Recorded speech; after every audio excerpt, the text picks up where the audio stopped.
This is Laura Summer, the original Janine Melnitz on The Real Ghostbusters, and you're listening to the Frog Brothers Podcast.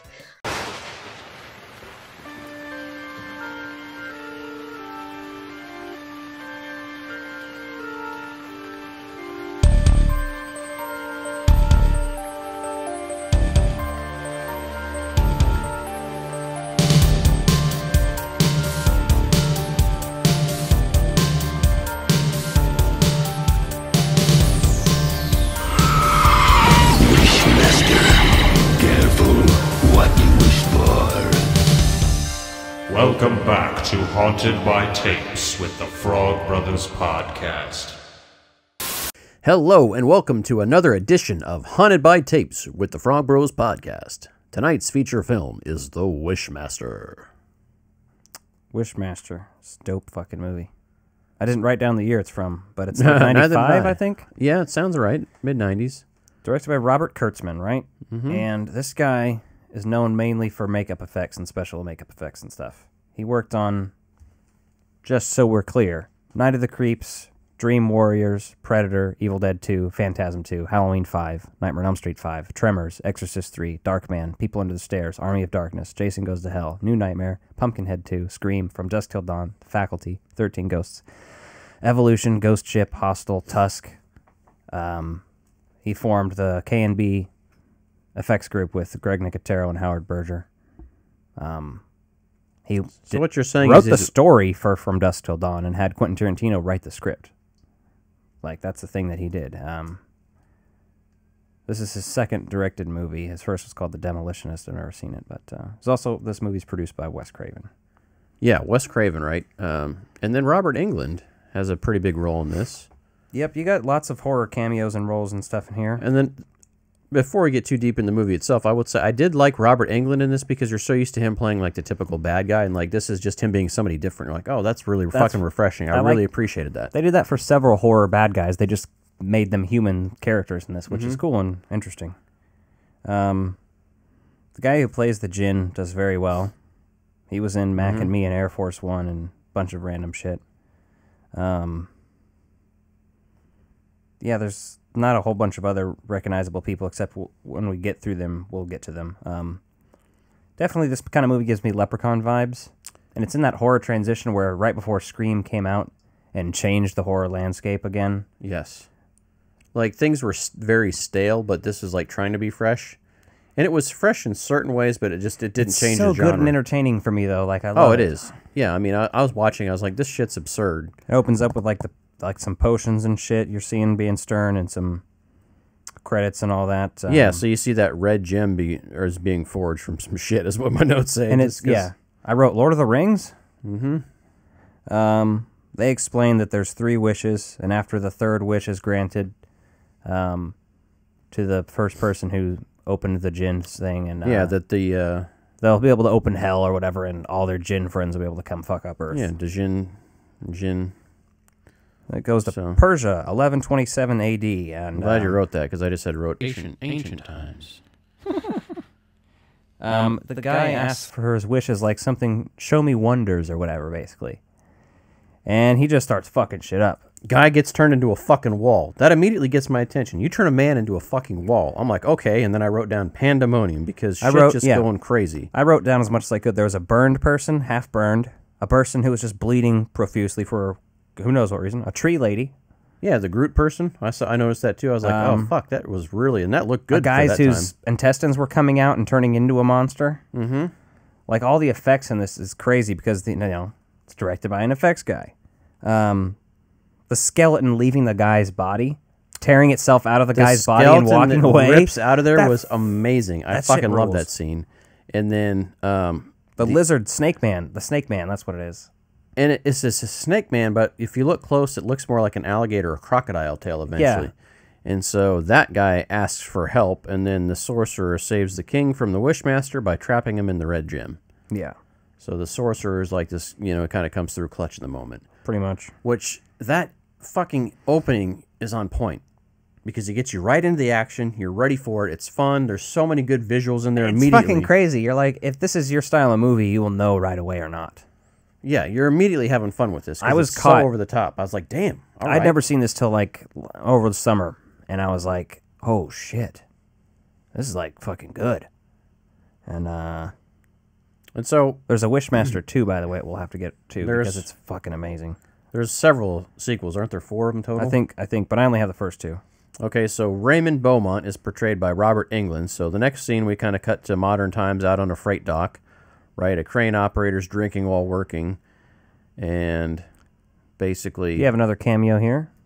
Oh, yeah, you do. Ted Raimi. Mm-hmm. He gets killed by the crate when it's dropped by the drunk worker. Yes. And the crate drops this... I don't know if it's supposed to be a statue or what. I mean, it looks like cement, obviously, for the purposes of this movie, but... Yeah.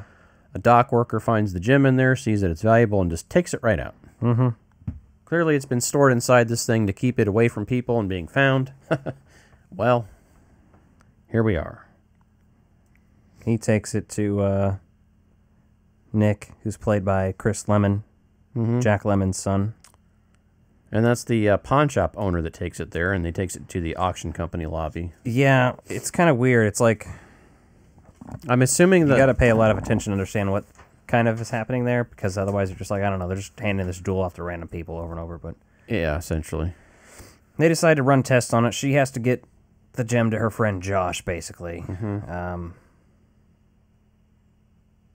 I said, yeah, my guy wakes up and blows up the gem and escapes, and he offers to end the dude's suffering. He's like, just say you want it to end or whatever. He's like, yeah, I do. And he fucking...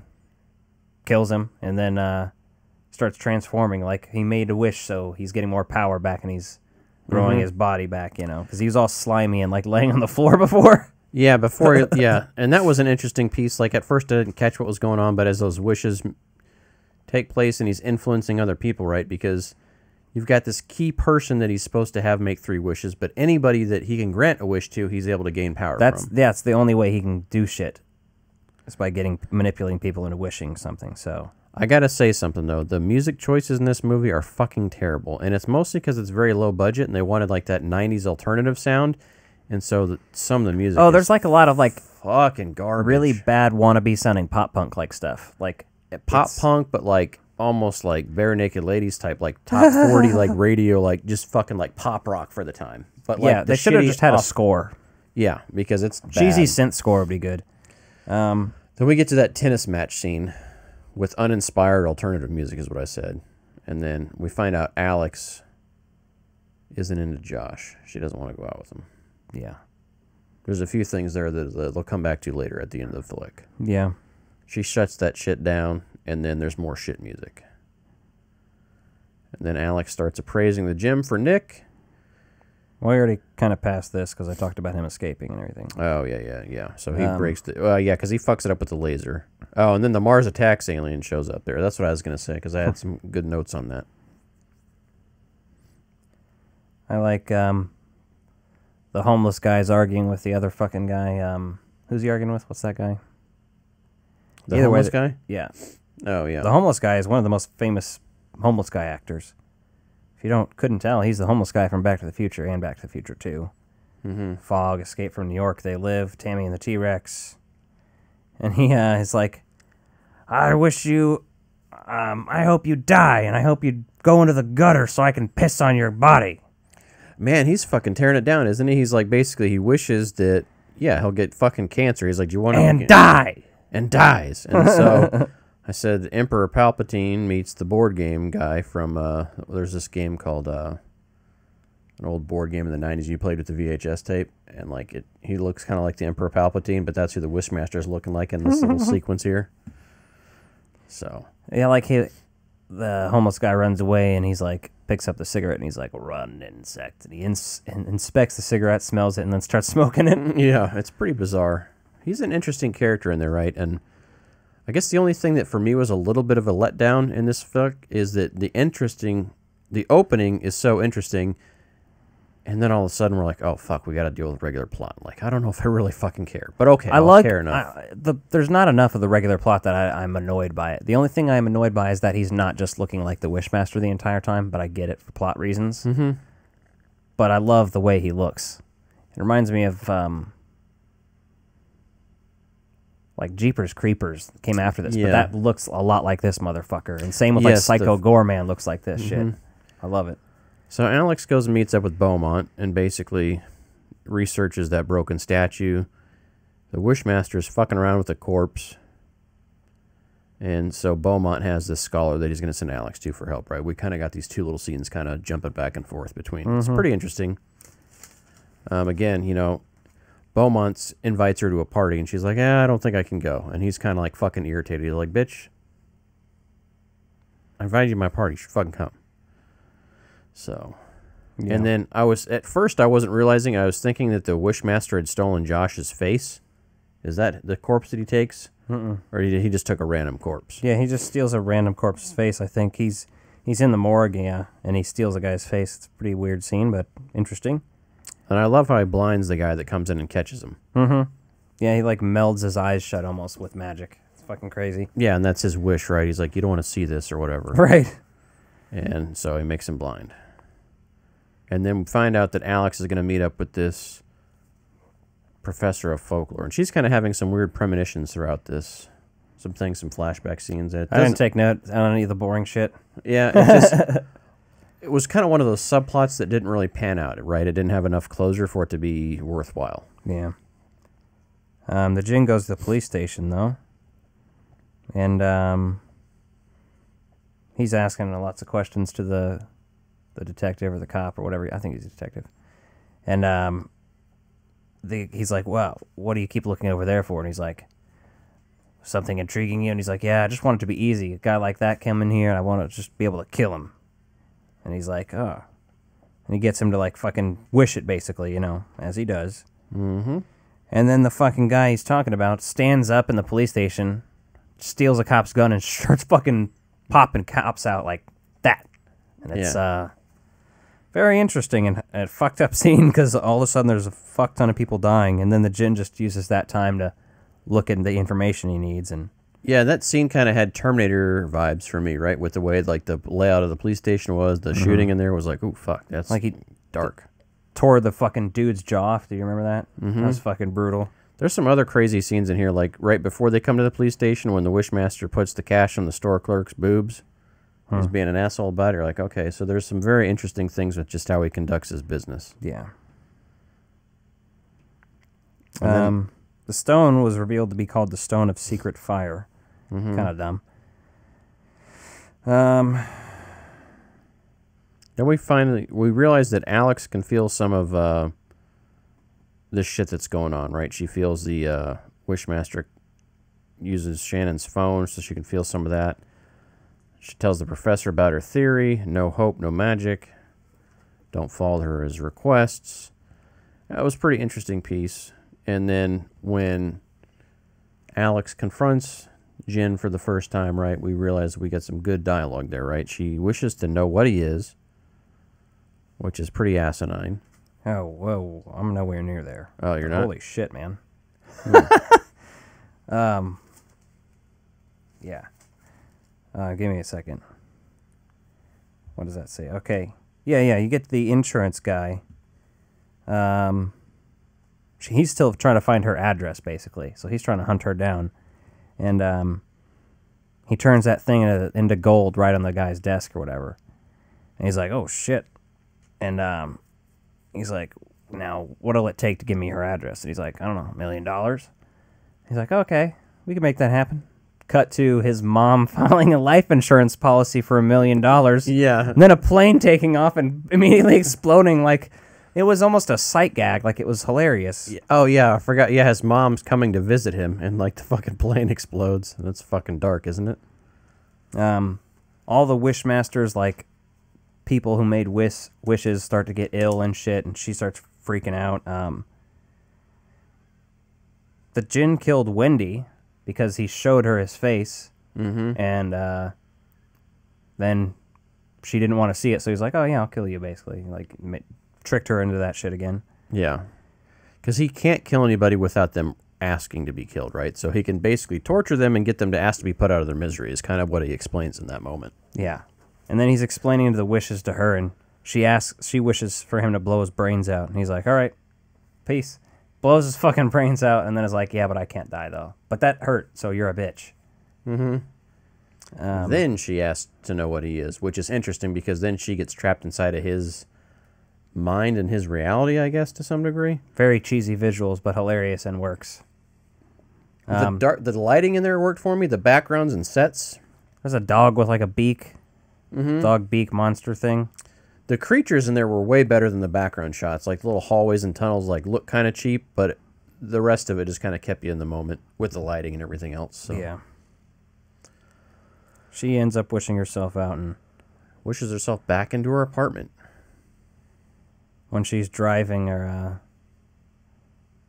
Is that her that's driving? When he says, going my way. They get to Beaumont's party. Tony Todd is the doorman. Fuck yeah. That's a Kane good Hodder's cameo. in here somewhere, but I don't really know what the guy looks like without a Jason mask on, so I don't know where he is. If I was looking closely, I could probably spot him. I just wasn't looking for him. Tony Todd obviously sticks out. He's in a bunch of stuff. And he's great in this, too. He's intimidating as hell, and then is like... Oh, he's the doorman. It's not putting up with anyone's bullshit. So he's like, would you like to escape? And he's like, yes. And then he puts him in a fucking water tank like Houdini. Yeah, and he's like, what does he say? Houdini got out in under 2 minutes or some shit. But he says the wish was, would you like to escape? So, I mean, he should still be able to escape that, right? I mean, I don't know. It's weird. It's implied that he drowns there, which is weak, but... Let's see. And then we get to that kind of that montage scene of everyone's wishes going wrong at this party. A woman exploding. Like, into, like, a weird glass frame shit. Yep. Beaumont throws up a creature, which is pretty wild. Oh, yeah. That was a good effect. I like that one. The statues start to come alive, which is... There's another snake face. Someone was strangled and popped by, like, piano wire and shit. Oh, and one of the good lines, Beaumont says when he sees the djinn, like, as his true form and shit, he says, my God, and he says, not yet. Yeah. Soon, though. Yeah,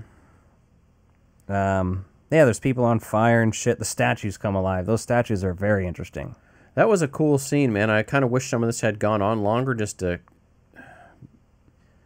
I mean, I get the point you're doing plot in here, but this is kind of one of those movies that needs the plot to carry it, but at the same time, I would love just to see the silly shenanigans carry out a little bit longer in some of those moments. Shannon she's back in the painting! Yeah. And the painting's on fire, and he's like, yeah, do it, make your wish. And yeah, she refuses to there, and then she finally fucking hits it. Yeah. And she hits the winning lottery ticket. I wish Mickey Torelli hadn't been drinking on the job 2 days ago. And he's like, that's right, bitch. Wait, what? And then he has to grant the wish and starts fucking getting sucked into the gem, basically. Explosions of statues, defeats the Wishmaster. And then we get to see that flashback scene to the dock again, 2 days ago, where the statue isn't broken, shit's restored. And she sucks Josh's dick. Basically, she gets all over him on it, right? And she pulls his moves on her, like all the dialogue he said to her about a baseball game and a hot dog or whatever, she says back to him, and he's like really impressed. And so you're like, oh, okay. And then I said crap music for the credits. Yeah. It's pretty good. And then it just kind of like leaves you implied that, isn't there like some laughing or something ominous at the end, just kind of saying it's not through? Yeah, because he's just been trapped again in the gem. Yeah, so he's still there, yeah. So he's just back 2 days ago, so he's going to come out again. Let me tell you, in Wishmaster 2, just so you can get excited about something we're not going to cover next week or anything, but like in a few months, I don't know, maybe in Halloween time, we'll eventually get around to Wishmaster 2. There's a guy who says to the djinn, he's a guy who's in jail, right? And his lawyer has just been like, I can't do anything for you. You're going to end up here. So he tells the djinn, I wish my lawyer would go fuck himself. Oh, God, that's beautiful. And then his lawyer comes to see him and is sitting across from him, and he's like, guess what? I got great news. I'm getting you out tomorrow. You're going to be out of here, buddy. I know all the things, and here's the things. It's actually going to go this way. You're going to be out. And then he starts contortioning until he fucks himself. Like his hips and bones move around in fucking goofy, hilarious ways, and he fucks himself, and he's sitting there going, ah! So, yeah, check out Wishmaster and Wishmaster 2, definitely. Yeah, can't make that shit up, kids. Does the sequels have the same guy as the Wishmaster? I think the second one does. I haven't looked into the other ones too much. I have a 2-pack on DVD that I found at vintage stock for like $5, and I was like, oh fuck yeah. Yeah, there you go. Wishmaster's fun. It's kind of the sign of the times. It goes right in hand with the first Leprechaun. I feel like, yeah, if you like the Leprechaun and sign of like the remnants of the 80s horror from the 90s, like the Jason Goes to Hell and the Freddy's Dead and that kind of stuff, this is right up your alley. Like, it's that weird sort of effects that are really fucked up and gruesome, and it's still very practical, but they're just gory, and it's fun, right? I mean, this movie had so much potential to do so much more, but it's still a good flick. There's so much, visually going on. It's a good one. Just check it out for sure. Let us know what you thought of that one, and we will see you next time on Haunted by Tapes.